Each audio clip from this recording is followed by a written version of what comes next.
नमस्कार ओडिशा नमस्कार इंडिया मो पांडव नायक आज हठात मु ब्रह्मपुर भुवनेश्वर जाऊए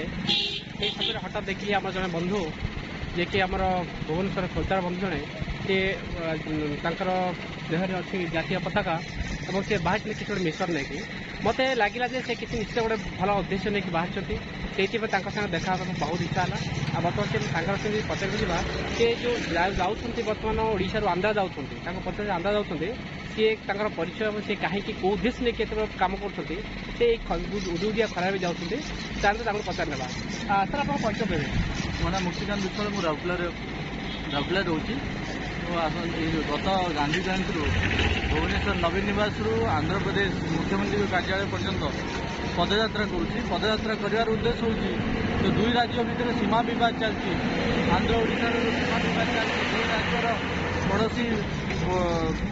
सीमार रोकवा जो भाई भौणी मैंने जो जनसाधारण मैंने रोचंती से अशांति रोचंती केमती आम दुई राज्य भितर शांति स्थापना करवा दुई राज्यर मुख्यमंत्री बसिकी ये जो समस्या समाधान केमती करेंगे से उद्देश्य नहीं कि आमर भुवनेश्वर पदयात्रा मुझे आंध्र प्रदेश मुख्यमंत्री पाखक जी नवेदन करी सी आम मुख्यमंत्री सहित बसिकी से केमती ये जो बद चलती बद को समाधान करेंगे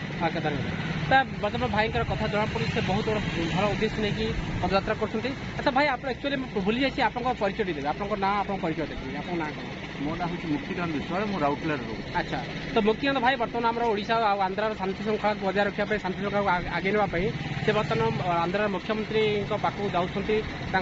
नवेदन जनइबे जमी ओडिशा आंध्र शांति श्रृंखला जापरेंगे से महत्व उद्देश्य सफल हो यही काम आम श्री भगवान श्री जगन्नाथ ठाकुर आम गुहारी करूँ पदयात्रा सफल हो कहली नमस्कार।